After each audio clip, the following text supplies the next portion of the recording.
Hello, everybody, and welcome to the Spooky Boys podcast. I'm the host today, Spencer. I have Justin, and I also have everybody's favorite Hispanic, Angel. Hey there, boys. Picturesque I am. Hello, Today we everybody. have a very special one. We're going to be reading stories instead of telling our own personal experiences this time.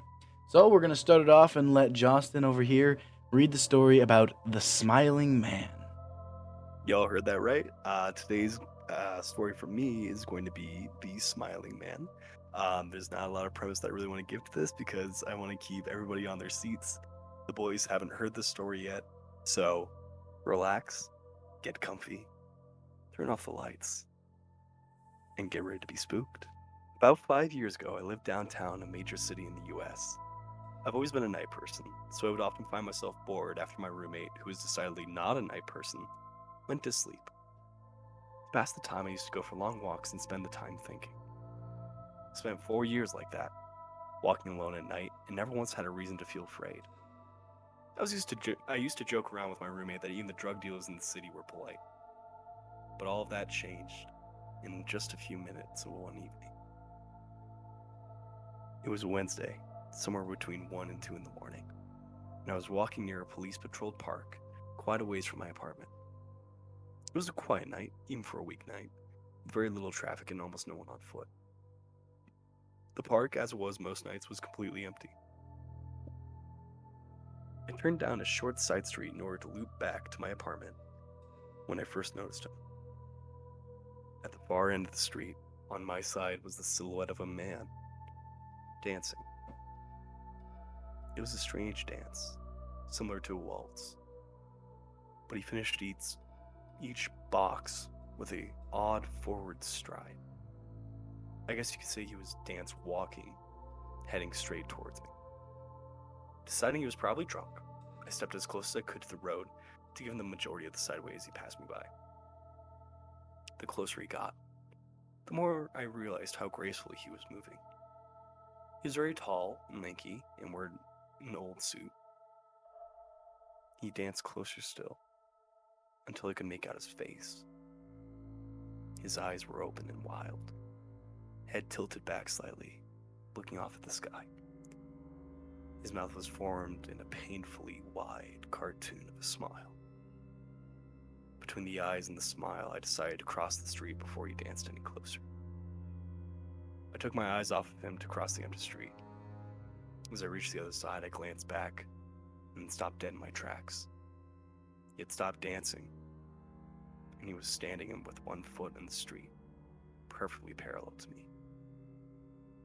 He was facing me, but still looking skyward, smile still wide on his lips. I was completely and utterly unnerved by this. I started walking again, but kept my eyes on the man. He didn't move.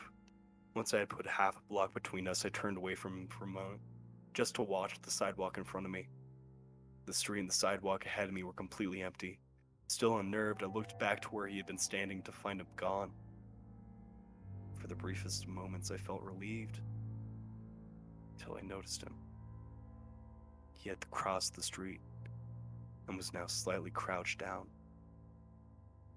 I couldn't tell for sure due to the distance in the shadows, but I was certain he was facing me. I had looked away from him for no longer than 10 seconds, so it was clear that he had moved fast. I was so shocked that I stood there for some time, staring at him, and then he started moving towards me again.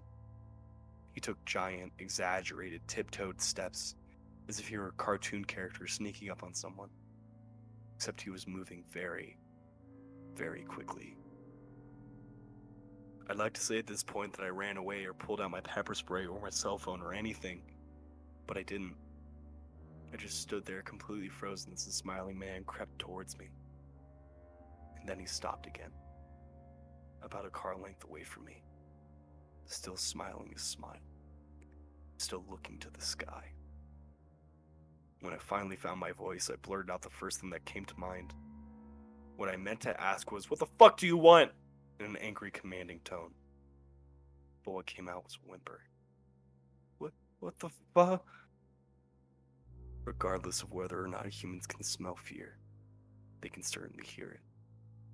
and heard it in my own voice, and that was the only thing that made me more afraid. But he didn't react to it at all. He just stood there, smiling. And then after what felt like forever, he turned around very slowly and started dance walking away. Just like that. Not wanting to turn my back on him again, I watched him go till he was far enough away to almost be out of sight. And then I realized something. He wasn't moving away anymore, nor was he dancing.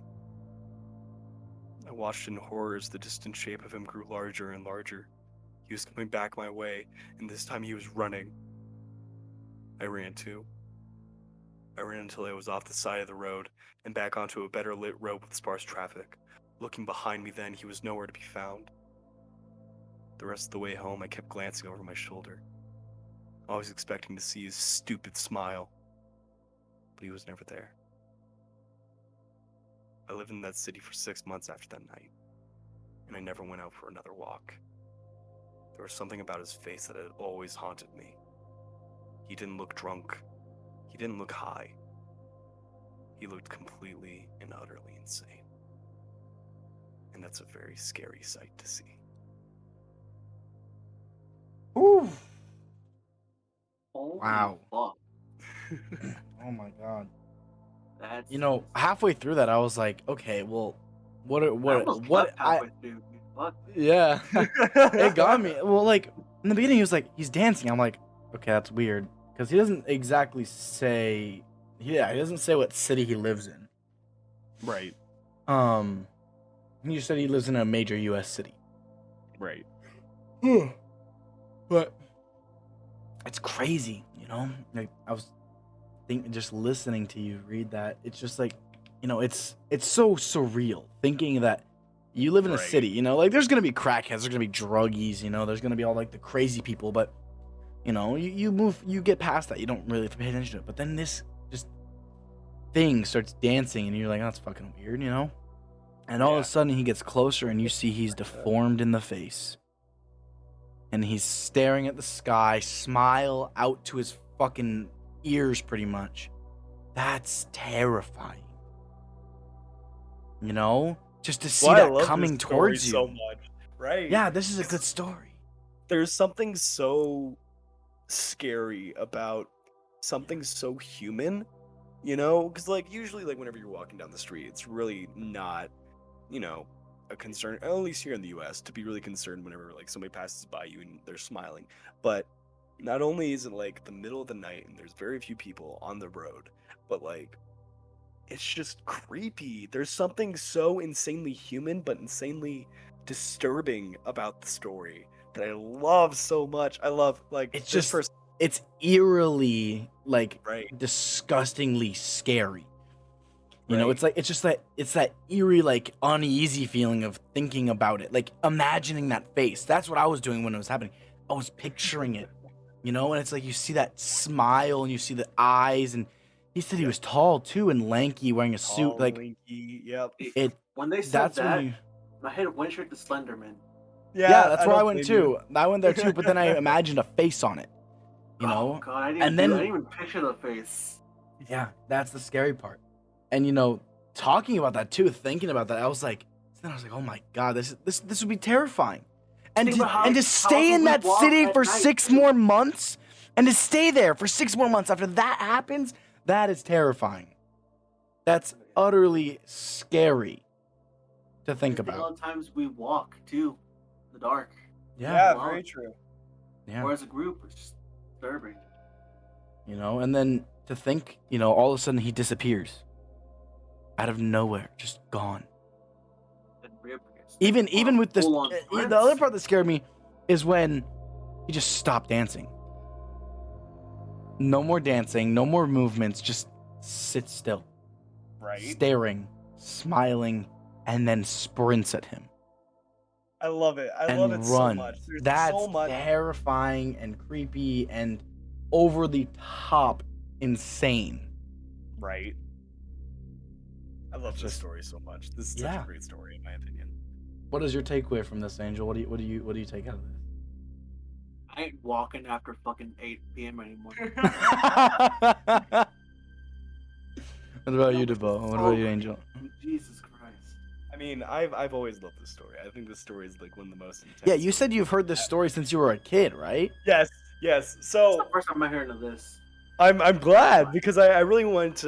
This story was released 9 years ago in 9 years ago. 2012. We were I was in elementary school in 2012. Yep, around like sixth grade. Yeah, this was 6th grade. And I love it. I love it so much. It's weird to say, but I've grown up on this story. I've heard on other podcasts when I was a kid.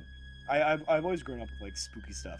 So this one, when I first read it, I could not sleep for like 3 days straight because I like whenever I would close my eyes, for me I pictured this strange like the basic smiley face, you know, like an emoji smiley face where it's like But then yellow, like a bigger smile. but with like a bigger smile and like on this suit, and it was very intense and like I love it. I love it. I can't explain It's it. creepy. It's But creepy. I love it to pieces. It's good creepy. Yeah, it's terrifying, man. And the other thing think is, so like, right he was now? talking about I it, like, wanna he was talking see about, it. what did he say? He said his roommate, where is this? Yeah, he spent 4 years, wait, right here.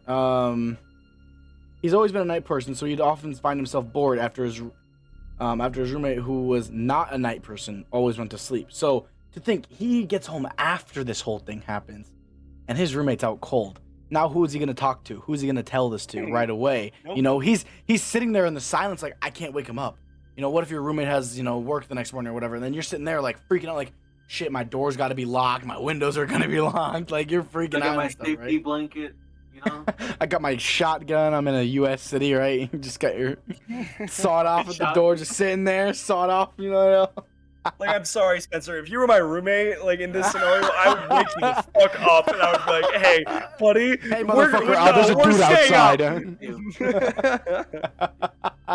Each one of us would have our own different reactions if you woke us up to do that. Oh yeah, you'd be like, "Go the You'd be fuck all back to for it. sleep." I would hate you for the rest of my life. It's like you brought me into this goddamn hellhole with this creepy ass thing. No. Sleep Well- bust on my gun. Exactly. Oh my god. Well, ladies and gents, I hope you enjoyed that little story. Spencer, I believe you actually have one as well. to read Yes. us. Now we're going to be segmenting onto my story that I have found. And this story is called Whatever It Tells You, Don't Go Outside. It's Not Human. I was in the woods. The air was crisp and the moon was bright. I was returning from the grocery store when a tornado siren went off. The sound was the most awful of sounds. It was not a test. It was tested a week ago, and that is what I get for living near the Great Lakes. I was not worried. I had lived through 2 tornadoes before this one. Of course, I was home by then. The path home from the grocery store was a dirt road. On each side of the road was a ditch. There was a small forest on one side. The other side was covered with sprawling fields. I carefully drove into the forest side of the ditch. Not the best decision, but I was irrational at the time. I waited almost an hour, and there was a tornado. Not to say there was anything out there. All of a sudden, my car was brutally flipped over. It was fast and painful. Maybe there was a tornado after all. I struggled in this position. I unbuckled the seatbelt, fell onto the roof, and I got comfortable. I was not leaving this car. After about 5 minutes, a car drove by. They stopped, and they ran over to help me.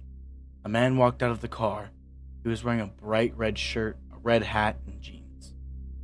The way he walked was very slow and uncomfortable. He had blue eyes and seemed to not be able to concentrate on anything. I immediately noticed something odd.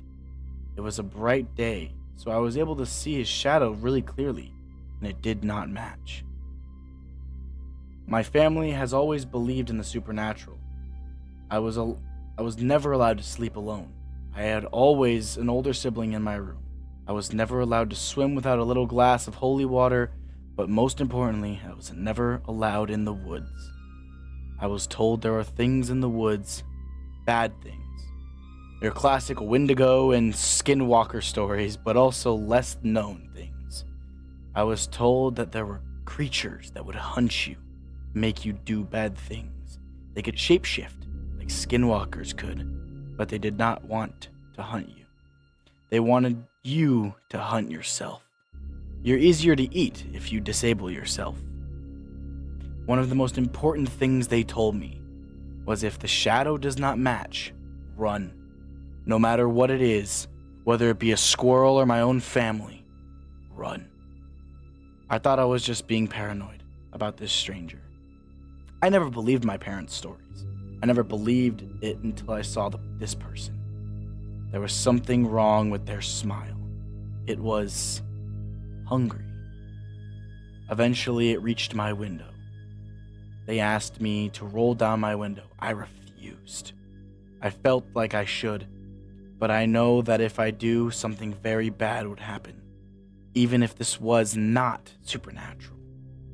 There was something wrong with this person. The man had a raspy voice. After I refused to let him in, he seemed very upset. He had a tone in his voice, an angry tone. After a while, he started hammering on the window with his fist. "Open up! If you don't open up, you will die," he would yell at me. I just prayed that the locks on the car held. He seemed to calm down after a while. He said, "Listen, kid, you think that if you just stay in the car, everything will go away, but I'll be here, waiting." Those words terrified me. Just as he finished speaking, the sirens started back into full force. The voice came over the loudspeaker. "Everyone, please return to your residence at once." This repeated for almost 5 minutes. I was looking at the tower, which happened to be pretty close to my car. When I looked back at the man, he was gone, and so was his car. Then I noticed my brother's exact car was slowly driving by. He saw me with a very surprised expression on his face. He stopped his car and walked over to me. He was wearing a dark red shirt and shorts. He looked very tired. He had been driving for a while. He had very poor skin normally, but it looked even worse than normal. All stretched and bruised, he asked me, "What the Mary-loving, what are you doing down here?" I opened up to him, telling him everything that just happened. He just smiled at me and said sure. He also was never one to believe my mom and dad's myths. He told me, "Come into my car, I'll drive you home, and we will grab your car tomorrow. You look like you need some rest." I slowly got out. I was very cramped because I had been sitting in a very uncomfortable position. I was able to get out. I walked over to his car. It was a red truck. It was a Ford. A lot of Fords where we live. My brother always liked his trucks. I asked him about his new truck. He said that he and his wife had saved up for a little bit and for a while, and he grabbed it. The siren was still going, but it was quieter now. I sat in the passenger seat next to him. He locked the doors and started driving. Just then, I saw him licking his lips. What the fuck? That's crazy. I'm out. Oh man, that's No, so yeah. that's so No, well like- written. I like, love that. At the end there was a couple things in that last paragraph that I couldn't read because they retyped it or typed it wrong or something. Got you. But other than that, this was a great story. I honestly really liked it. Right. That ending too, though, like, you know, because she said it up in the beginning. I don't know if this was a girl or if a guy. I can't remember, but they said in the beginning, they said even if the parents said that even if it was your own family, to not trust them, to just run. And what happens right after that? It's her own brother. See, like halfway through it, I don't know if you saw on my end, because for y'all who don't know, we're on a little video call right here. Yes. But I don't know if you saw my reaction, but I just started like getting the heebies. So I was like, You were looking around a lot, yeah. Well, yeah, but that's because I'm also in the living room. It's not the greatest place to No. do these recordings. Yeah, but it was just Yeah, I got that. it was one of those things, like I was reading it and I myself was starting to get chills halfway through it. I was like, Right. where is this going? Like, you know, like they didn't write it in the best way, you know, where it's, you know, descriptive and stuff enough to make it that way, but it was still like eerie. You know, Right, the the tornado battery, sirens, the but then no tornado. Yeah. It makes you wonder what the actual sirens are about, you know? And then, like, I can't help but think, especially because of the new creepypastas that are coming out now and, like, Yeah. the new SCPs and stuff like that, I can't help but think whenever I think of sirens, I can only think of Siren Head, you know? Yeah, Yeah. it makes sense. Yeah. And it's like, Well, whenever I yeah, I go ahead. understand that completely. So it's like it already like pinged that like ooh, because like there's everything wrong about sirens and there's Yes, everything there wrong is. about like mist. For some reason, the human aspect of like those two mixed together is just to be scared. You know what I mean? There's something humanly wrong with overhearing like sirens and mist and like spooky shit like that. So having them all play together in one good story, 10 out of 10. Yeah, that Oh was a yeah, really for good sure. story. I like that. That was really eerie, scary, and disruptive and I wanted to leave halfway through the story because I couldn't deal with no more. stuff. Listen, Like y'all know, it takes that's a lot to scare me. Like holy shit. that's what these stories are about, and I love them so much. Oh my goodness, it just gives me the heebies. I love it. I love it. Alrighty, everybody. We have one last story before we all leave, and hopefully after this story, you'll be able to sleep. I don't know about me, and I don't know about Justin over here, but I don't think I'm going to bed after these stories. Oh my god. It's a Take a little whole bit too spooky up here. Yeah, take a little bit of a couple melatonins, but yeah, let's get into this. This story is called There Are Voices Behind My House in the Woods. Oof, great way to start. All Great way to right. start. There is a stream in the woods behind my house, and for some reason, that stream is a homing beacon for any young male in a 100-mile radius. I hear them drunkenly shouting into the wee hours almost every weekend, skinny dipping, taking drugs, who knows? But tonight was no different. Yo, incoming! Splash. You little fucker. Despite the stupidity of their conversation, a chill ran down my back. Who knows what a few drunk and possibly high guys would do if they knew a 25-year-old woman was living all alone just a few hundred feet from the stream. Splash. You fucker, I'm gonna kill you. A wild laugh rings out throughout the forest. I paced into the darkened great room. Front door locked, I continued through the kitchen to the back door. Locked. Opened the garage. Yep, locked. Brisha looked up at me sadly from her dog bed and gave a whine. You're tired, little fluffball, aren't you? I glanced at the clock. 4:21. The drunken whooping continued. It sounded louder. Or was it my imagination? Only a few hours until dawn, I told myself. I padded into the great room, sat in the rocking chair, and picked up my book. The wood creaked underneath me as I rocked. I began to read. Hey, guess what? Emily looked real good last night. Did she laugh at your tiny dick? Oh, burn! I snapped the book shut, crossed my arms, laughter rang out, and more whooping. The chair creaked underneath me. The voices seemed to grow louder as I sat there, fidgeting madly, rocking faster, and Brisha started growling. A low growl, emanating through the entire house. I shot up from the chair, my heart pounding, and I ran into the kitchen. She wasn't in the dog bed. She was standing at the sliding glass door, peering through the blinds, hackles raised, growling. Heart hammering, I walked over to the door, parted the blinds, and peered out into the woods. Couldn't see a damn thing. It was a moonless night. The voices continued. Come on, man, this is fucking lame. Yeah, let's go up that way. No, please no. Footsteps, snapping branches, their voices continued, growing louder by the second. Then I heard 3 words that made my heart jump. Hey, who's that woman? They can see me. Shit, shit, shit, shit. I jumped away from the door, letting the blinds fall with a clatter. Brisha growled. Hey, lady, do you need help? Huh? Then, hushed tones barely reaching my ears through the woods. Why is she just laying there? She dead? Holy fucking shit. stood there, my brain racing to catch up. Let's get the fuck out of here. We gotta call someone first. I stood with the door, my body frozen. I couldn't move, couldn't speak. I found a body. I backed away from the kitchen, further into the kitchen. Brisha growled again. And then the voices changed. Wait, she's moving. Call 911. Lady, do you need... The voices cut off. And then the screams started.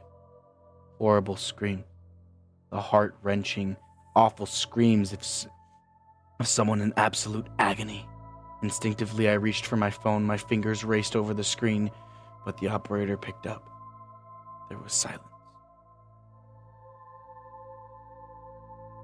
Woo! I got goosebumps at the end there. That ending. Next to me, that spooked me. Oh man, That's an interesting ending. Ooh. Yeah. Because by the time the operator gets on the phone with her, there's nobody outside. There's no voices. There's nothing. So she doesn't know what to say. I have 2 theories about this one. Okay, let's hear it. So the first one is the lady herself is a ghost, but she doesn't realize it. That's her body that's laying there. The second one is Brisha, the little dog, is like a werewolf. I actually have 3 theories then. And the third theory is the woman herself is a serial killer, and that's why she's like, they found a body. It's because she killed somebody, and the body's just laying there. Okay. I don't know. I love this one. This one's so cool because I love that. I love the fact that there's like no clear ending. Yeah, I like this part of the story right here. These words. I stood at the door with my body frozen. I could not move. Couldn't speak. Right? They found a body? ? I backed away further into the kitchen and Brisha growled. So I don't know if that beats out your theory of if she's the serial killer, but it could be a shapeshifter, like a skinwalker or a wendigo, because it's the woods. It's the woods. It could be a wendigo. That is very true. Right? That is very true. I didn't think about that. Because what if the wendigo shapeshifted or the skinwalker shapeshifted into a little girl, right? To scare them. Right. Because if there's a bunch of guys out by a lake, or like a little creek or river or whatever this is, just messing around drunk and high at 4 a.m. in the morning, right? Let's see, hold on. When does this take place? It says, I said it right here. Yeah, 4:21 in the morning.